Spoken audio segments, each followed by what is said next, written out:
Well, once again, good afternoon, everybody. It does my heart good to see everyone here. I thank you for the social distancing, so we're keeping ourselves safe. We're spread out. Little too cool for you today? Try wearing bishop's robes during this heat. But I thank you for coming despite the heat. This actually is one of my favorite places to come in the region. It's always so peaceful, so beautiful here. This mission, of course, is one of the most beautiful. And, of course, the setting, look at it. So a joy to come up here, a joy to see all of you.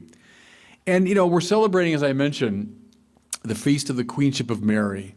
But we're also focused today in a special way on St. Junípero Serra. And on this statue you can see right behind me. We are gathered here today in defense of this statue. You know, I've been following this thing now for several months, the attacks on the statues of Junípero Serra. So up in San Francisco, down in Los Angeles, of course in Ventura, closer to home. Here's what's really bothered me, everybody. When I hear this language of Junípero Serra being compared to Hitler, the missions being compared to concentration camps, look, I understand, the church understands the very legitimate concerns of some of the protesters. Yes, we are concerned about racism. Yes, we're concerned about oppression. Yes, we're concerned about righting social wrongs. We're also concerned about voices from the past that have not been heard. They've been repressed. I understand all of that. But what I won't tolerate, what I don't understand, is besmirching the reputation and memory of this great saint of the church represented by this statue. I think there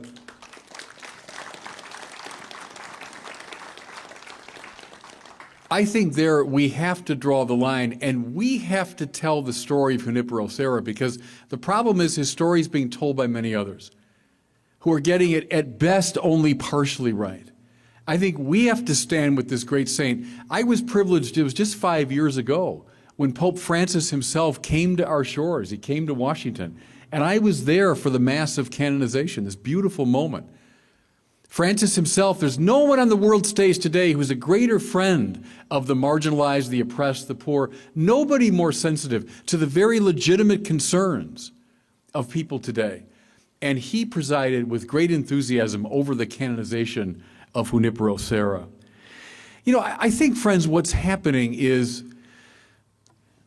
people are laying at the feet of Junípero Serra everything that bugs them about 18th century Spanish colonialism.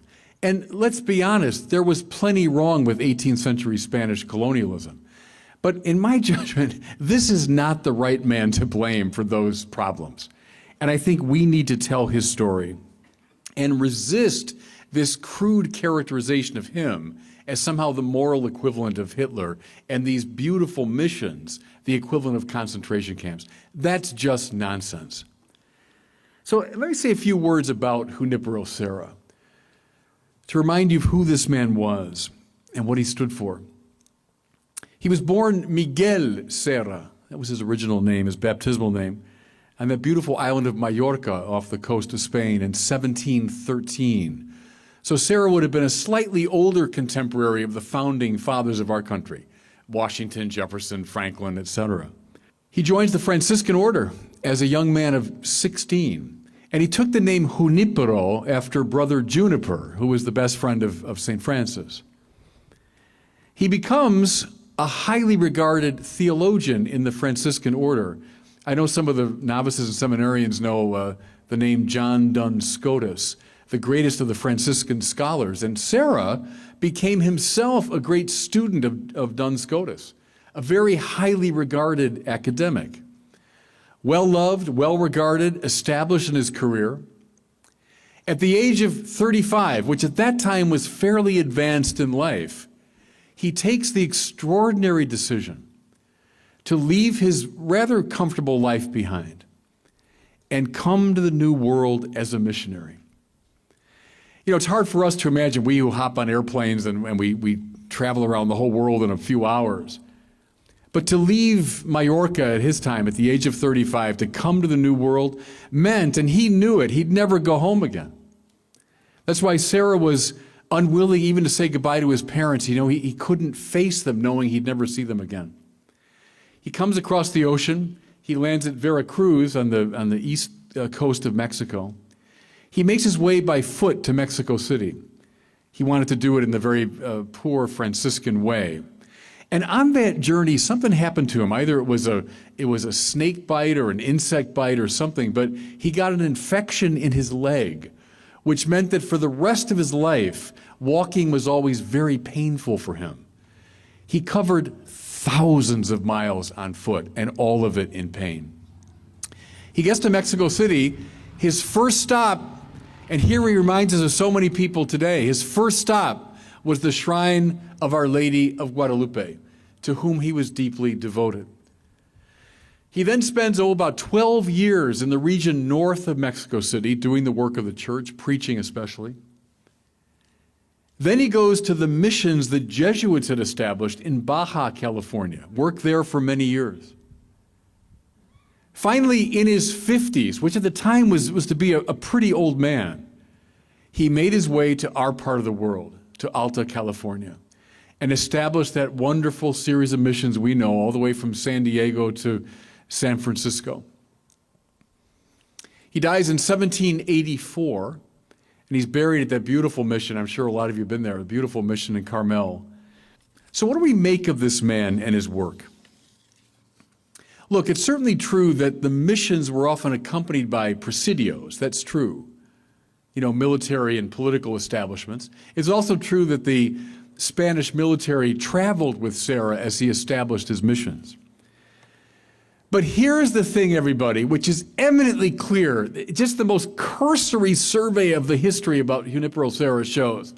What he was interested in was not the establishment of Spanish political power. It was not the expansion of the Spanish Empire. What preoccupied Junípero Serra exclusively was the proclamation of the Christian gospel. He had in Jesus Christ what he took to be, quite correctly, as the greatest possible gift he could give. And the central preoccupation of his life was to offer this most beautiful gift to the native people of this part of the world. I refuse to accept the characterization of evangelization as some sort of cultural aggression. No, Serra wanted to share what he quite rightly took to be the most precious gift you could ever give. That's what his life was about. In 1773, Junípero Serra made his way, of course, by foot, in constant pain, from Carmel all the way to Mexico City, to argue for a Bill of Rights for the native peoples. Serra stood in a tradition going back 200 years before him, to someone like Bartolomé de las Casas. When the Spaniards first arrived in the New World in places like Santo Domingo, from those earliest days, there were churchmen who were speaking up for the rights and prerogatives of the native peoples, who were resisting some of the worst elements of the Spanish occupation. Listen, even now we find those voices stirring. Junípero Serra stood in that tradition. Before we formulated a Bill of Rights on the east coast of our continent, Junípero Serra was fighting for a Bill of Rights for native people in this part of the world. A famous story, and it's reflected in the diaries and letters. There was an attack on the mission in San Diego by some of the native peoples, burned down the mission, and one of the people they killed was one of Junípero Serra's best friends. Well, there was a great enthusiasm to put to death the perpetrators of this crime. In one of the very first vocal oppositions to capital punishment on this continent, Junípero Serra said no. Let them live that they might be saved. People who'd put to death one of his best friends. Father Tom Elowad is here today. Father Tom is the pastor down at the now Basilica of the Ventura Mission, very proud to say. But he was reminding me just before Mass, and I've come across this too in my research, more and more as the letters and diaries and other historical records of that period emerge, what becomes clear is Serra's deep commitment to the people that he was serving, his willingness to learn their language, their culture, and also what comes through is the deep affection that so many of the native peoples had for him. Again, this characterization of Serra as some agent of Spanish aggression and Spanish colonialism is just a caricature. Maybe just say a couple things about the Spanish colonial system, which nobody wants to celebrate. No one wants to bring it back. But I think it is important to emphasize, certainly true historically, that there were an awful lot of deaths. If you look at the number of native peoples who were here before the Spaniards came and then in the wake of that arrival.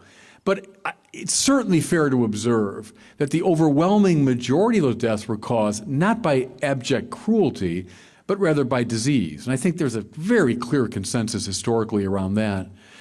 There's also, friends, we have to keep in mind a distinction between the colonialism of the Spaniards and, to be frank, that of the British and the Americans that was far more brutal. In 1851, the very first governor of this territory, before it was a state, basically called for a genocidal war against the native peoples. Show me his statue, I'll join you in tearing it down. But don't lay all of this at the feet of Junípero Serra. It does not belong there. And let's resist together that way too easy caricature. Just a last word, I'll bring it to close with this, about our great feast of the Queenship of Mary. The great biblical reference here, everybody, is from the book of Revelation. And we hear that image of the woman clothed with the sun, with the moon at her feet, and on her head a crown of 12 stars. That's Mary being depicted as queen. But remember how that scene unfolds. We understand this queen is also something of a warrior because she battles the red dragon. You remember that dramatic scene in the book of Revelation? Our Lady of Guadalupe, depicted standing on the moon, referred to as the Empress of the Americas, is very much correlated to Mary in her queenly role. Now here's the thing, everybody. Yes, they're warriors if you want, but not warriors with the weapons of the world. Rather, Our Lady of Guadalupe asserts her power precisely through her identification with the poor, precisely through her compassion, precisely through the fact that she is the mother of those whom she addresses. That's how her queenly power is expressed. That's how she's the Empress of the Americas. As I mentioned, Junípero Serra had a deep devotion to Our Lady of Guadalupe. And one of his best biographers said this: he took Our Lady of Guadalupe as his great model for evangelization. As everyone points out, La Marronita, the little brown-skinned girl, is neither Spanish nor Indian, but a mestiza. And that Serra saw in this the model of appropriate evangelization, to bring the gift of the gospel and to introduce it into a culture in a way that allows for that mixing to take place.